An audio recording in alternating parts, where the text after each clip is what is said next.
उद्या चैत्र पौर्णिमा, हनुमान जयंती. उपवास नाही केला तरी चालेल, पण सकाळीच घरात आणा या झाडाचे एक पान. शत्रू तुमच्या पुढे लोटांगण घालेल. घराची, मुलांची, पतीची अतोनात प्रगती होईल. नमस्कार मित्रांनो, श्री स्वामी समर्थ.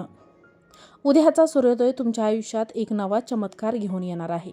उद्या आहे चैत्र शुद्ध पौर्णिमा, म्हणजेच ज्याची नुसती गदा पाहिली की काळही थरथर कापतो, त्या आपल्या सर्वांचे लाडके संकटमोचन रामभक्त हनुमानजी यांची पावन जयंती.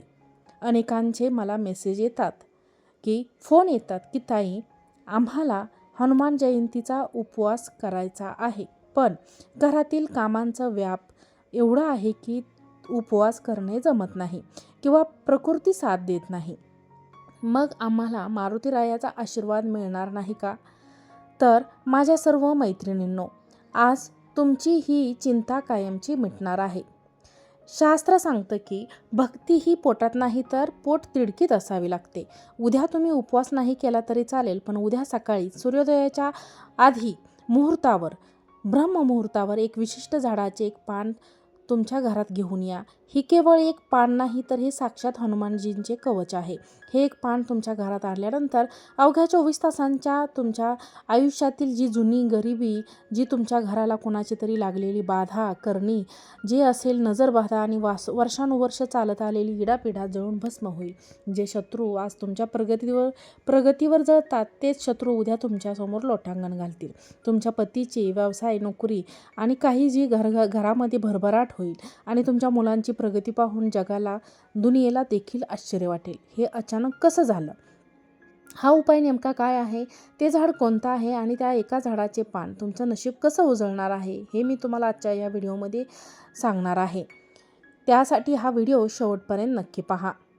पण त्याआधी जर तुम्हाला वाटत असेल की तुमच्या कुटुंबावर मारुतीरायाची कृपादृष्टी कायम राहावी, तर आत्ताच आमच्या चॅनलला एक लाईक करा आणि चॅनलला सबस्क्राईब करा. हा व्हिडिओ जास्तीत जास्त लोकांपर्यंत नक्कीच शेअर करा, कारण दुसऱ्याचं भलं चिंतलं की देव आपलं भलं करतोच. आणि आपली श्रद्धा, आपली भक्ती व्यक्त करण्यासाठी कमेंट बॉक्समध्ये श्री स्वामी समर्थ किंवा ओम शनेश्वराय नमः लिहायला नक्कीच विसरू नका. चैत्र पौर्णिमा ही वर्षातील साधीसुधी पौर्णिमा नाही. शास्त्रात हिला महापौर्णिमा म्हटलं जातं. का? कारण याच दिवशी सूर्य आणि चंद्र अशा एका विशिष्ट कोनात येतात की पृथ्वीवर सात्विक ऊर्जा महापूर येतो. आणि याच पावन तिथीला जेव्हा नक्षत्रांची स्थिती जुळून आली, तेव्हा साक्षात शंकराचे 11वे अवतार आणि भगवान विष्णूंचे परमप्रिय भक्त हनुमानजी यांचा जन्म झाला. मित्रांनो, तुम्हाला एक असं गुपित माहीत आहे का, जे आजवर कोणीही सांगितलेलं नसेल? उद्याच्या दिवशी, चैत्र पौर्णिमेच्या दिवशी, निसर्गातील एक विशिष्ट झाडाची शक्ती 1000 पटीनं वाढलेली असते. या झाडाचा एक छोटासा अंश, एक छोटं पानसुद्धा तुमच्या आयुष्यात असं काही चमत्कार घडवू शकतं की तुमचं नशीब रातोरात पालटू शकतं. अनेक माता भगिनींनो, ज्या रडत बसल्या आहेत, ताई घरात पैसा येतोय पण तो कुठे जातोय ते कळत नाही. पतीने कितीही कष्ट केले, रात्रंदिवस आम्ही कष्ट केले, तरीही पैसा घरामध्ये टिकत नाही, घरामध्ये बरकत येत नाही. मुलं अभ्यासात हुशार आहेत, पण परीक्षेच्या वेळी त्यांची प्रगती खुंटते. घरात पाऊल ठेवलं की विनाकारण चिडचिडपणा होतो. माझ्या प्रिय मैत्रिणींनो, तुमच्या कष्टाची कमतरता नाही, तर ही तुमच्या घराला लागलेली इडापिडा आहे. कोणाची तरी वाईट नजर, कोणाची तरी हेवादेवा किंवा तुमच्या घराभोवती असलेली नकारात्मक ऊर्जेचं वलय तुमच्या प्रगतीला साखळदंडासारखं खडून ठेवलं आहे. जेव्हा बाहेरची एखादी वाईट शक्ती तुमच्या घराला येते, घेरते, तेव्हा लक्ष्मी माता उंबरठ्यावरूनच मागे फिरते. पण उद्या एक असं दिव्य पान आपण घरात येणार आहे, ज्याच्या केवळ सुगंधाने आणि घरात असण्याने त्या सर्व वाईट शक्ती, तो अलक्ष्मीचा वास आणि ती भयानक नजरबाधा तुमच्या घराबाहेर पळ काढतील. असं कोणतं झाड आहे ज्याचा मुळाशी तुमच्या स्वतः भगवान विष्णू वास करतात आणि ज्याच्या पानापानावर हनुमानाचा आशीर्वाद आहे, ज्या झाडाला पाहून साक्षात रामप्रभू सुद्धा प्रसन्न व्हायचे? मी कोणत्या झाडाबद्दल बोलले आहे? हे झाड तुमच्या घराच्या आसपासच आहे, पण उद्याच्या दिवशी त्याचं महत्त्व किती आहे हे ऐकून तुम्ही थक्क व्हाल. मैत्रिणींनो, मी त्या झाडाचं नाव सांगणार आहे, पण त्याआधी मनापासून एकदा कमेंटमध्ये जय हनुमान नक्की लिहा. आयुष्यातील संकटांना दूर करणार आहे हे झाड आणि हा उपाय आता आपण जाणून घेऊया. हे गुपित झाड कोणतं आहे? एका पानाचा अघोरी संकटावर विजय मिळवून देणारा उपाय आहे. आता त्या रहस्याचा उलगडा करण्याची वेळ आता आली आहे. ते दिव्य झाड दुसरं तिसरं कोणतंही नसून साक्षात मांगल्याचं प्रतीक असलेलं केळीचं झाड आहे. हो मैत्रिणींनो, नक्कीच तुम्ही बरोबर ऐकलत. आपण अनेकदा केळीच्या झाडाची पूजा करतो. ती पूजा आपण दर गुरुवारी करतो. प्रत्येक गुरुवारी आपण केळीच्या झाडाची पूजा करतो. पण हनुमान जयंतीला या झाडाचं महत्त्व काय आहे हे रहस्य आज मी तुम्हाला सांगणार आहे. शास्त्रात अशी एक अत्यंत सुंदर कथा आहे. जेव्हा हनुमानजी लंका दहन करून आले तेव्हा त्यांच्या अंगाची लाही लाही होत होती. त्या उष्णतेने व्याकुळ झालेल्या मारुतीरायाला सर्वात जास्त शांतता आणि शीतलता कुठेही मिळाली असेल तर ती म्हणजे कर्दळी वनात, अर्थात केळीच्या बागेत. हनुमानजींना केळीची अत्यंत प्रिय आहे. केळीचं झाड हे शीतलता देणार आहे आणि हनुमानजी हे साक्षात रुद्रावतार म्हणजेच तेज स्वरूप आहेत. उद्याच्या दिवशी जर तुम्ही केळीचे एक स्वच्छ पान तुमच्या उंबरठ्याच्या आत आणलं तर समजा तुम्ही प्रत्यक्ष हनुमानजींना आणि भगवान विष्णूंना आपल्या घरात वास्तव्यासाठी आमंत्रित केलं आहे. जिथे केळीचं पान असतं तिथे नकारात्मकता ऊर्जा कायम टिकून राहतच नाही. आता नीट ऐका. हा विधी तुमच्या उद्याला सकाळीच करायचा आहे. सगळ्यात पहिली पायरी म्हणजे उद्या सकाळी सूर्योदयाच्या वेळी किंवा सकाळी 10 वाजायच्या आतमध्ये स्नान करून शुद्ध व्हा. शक्य असल्यास पिवळे किंवा लाल वस्त्र परिधान करा.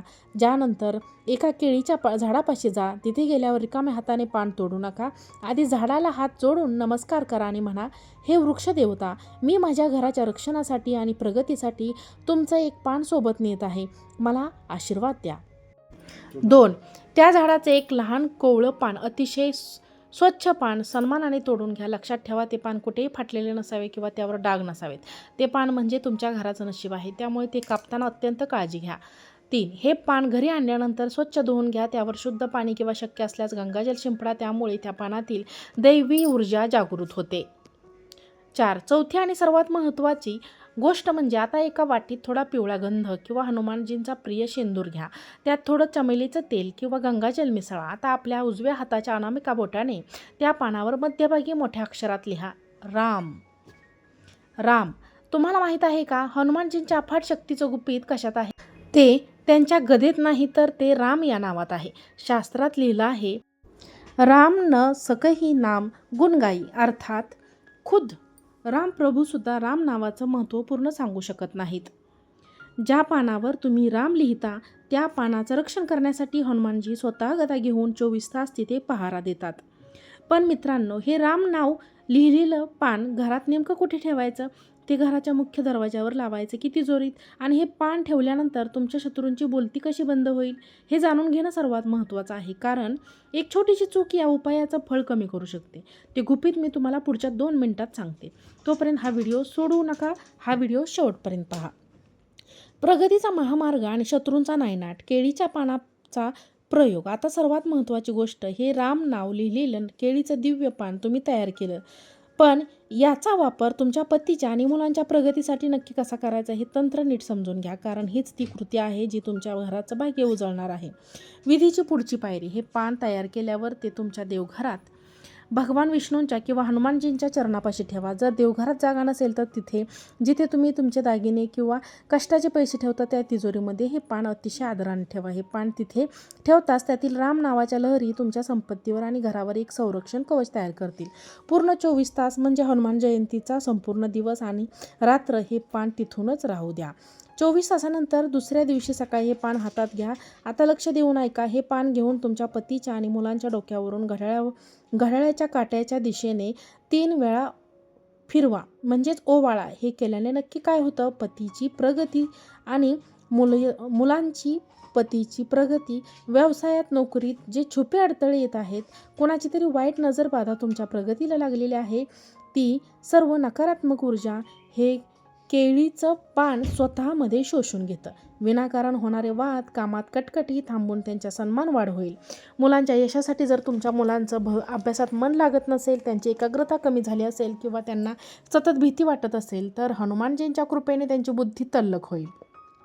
जसं मारुतीरायांनी समुद्रावरून उड्डाण केलं होतं तसंच तुमची मुलंसुद्धा संकटावर मात करून यशाचं शिखर गाठतील.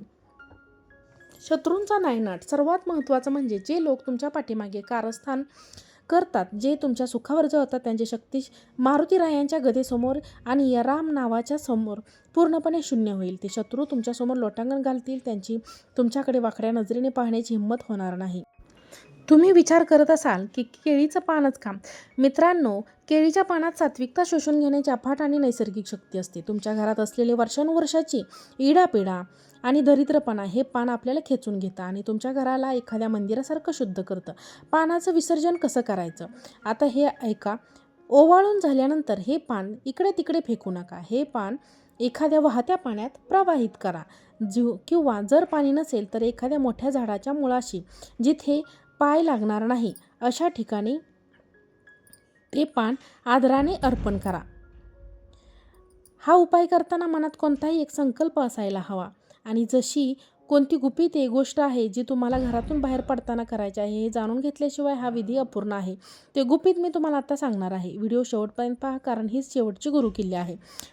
मैत्रिणींनो, आज आपण समजून घेतलं की हा उपाय करताना अशी एक मोठी चूक अनेक जण नकळतपणे करतात ज्यामुळे सर्व मेहनत वाया जाऊ शकते. ती चूक म्हणजे प्लॅस्टिकचा वापर. जेव्हा तुम्ही ते केळीचं दिव्य पान झाडावरून सन्मानाने तोडाल तेव्हा चुकूनही ते पान एखाद्या प्लॅस्टिकच्या पिशवीत गुंडाळून किंवा पिशवीत टाकून घरी आणू नका. तर शास्त्रानुसार प्लॅस्टिक हे नकारात्मक ऊर्जेचे वाहक असून ते पानाच्या जिवंत सात्विकतेला मारून टाकतं. मग काय करायचं? तर ते पान तुमच्या हातावर एखाद्या लहान बाळासारखं आदराने धरा किंवा एखाद्या शुद्ध सुती कापडात जसे की पिवळा किंवा लाल रुमाल असेल त्यात मध्ये गुंडाळून घरापर्यंत घेऊन या. तुमच्या हाताचा स्पर्श त्या पानाला झाला की तुमची श्रद्धा त्या पानात उतरते हे लक्षात ठेवा. मित्रांनो, उद्या हनुमान जयंती आहे. हनुमानजींना शांती आणि भक्ती प्रिय आहे. उद्याच्या संपूर्ण दिवस घरात कोणाशीही उच्च स्वरात बोलू नका. भांडण तंटा अजिबात करू नका. माझ्या मैत्रिणींनो, कळकळीची विनंती आहे की उद्या स्वतःवर ताबा ठेवा कारण स्त्री ही घराची चालती बोलती लक्ष्मी असते. जर उद्या तुम्ही रागावलात, चिडचिडपणा केलात, तर मुलांवर ओरडलात तर तुमच्या घरातील सकारात्मक ऊर्जेचं वलय विरून जाईल आणि या उपायाचा प्रभाव 50% कमी होईल. लक्षात ठेवा, ज्या घरात शांतता असते तिथेच मारुतीराय आपली गदा घेऊन रक्षण करतात. जेव्हा तुम्ही हे राम नाव लिहिलेलं केळीचं पान तुमच्या देवघरात किंवा तिजोरीत ठेवाल तेव्हा पुढच्या काही तासातच तुम्हाला स्वतःला घरात एक विलक्षण आणि अनामिक शांतता जाणवेल. जणू काही तुमच्या घरातील आणि जडपणा निघून गेला आहे आणि साक्षात हनुमानची गदा घेऊन तुमच्या मुख्य उंबरठ्यावर पहारा देत आहेत. तुम्हाला असे वाटेल की आता तुमचं कोणीच वाकडं करू शकणार नाही. हा अनुभव तुम्हाला उद्या नक्की येणार आहे. फक्त मनातून शंका काढून टाका आणि पूर्ण श्रद्धेने हा विधी पूर्ण करा. मैत्रिणींनो, तुम्हाला जर हा व्हिडिओ आवडला असेल तर व्हिडिओला लाईक करा, चॅनलला सबस्क्राईब करा आणि हा व्हिडिओ जास्तीत जास्त लोकांना शेअर करा. आजचा व्हिडिओ पाहिल्याबद्दल खूप खूप धन्यवाद. श्री स्वामी समर्थ.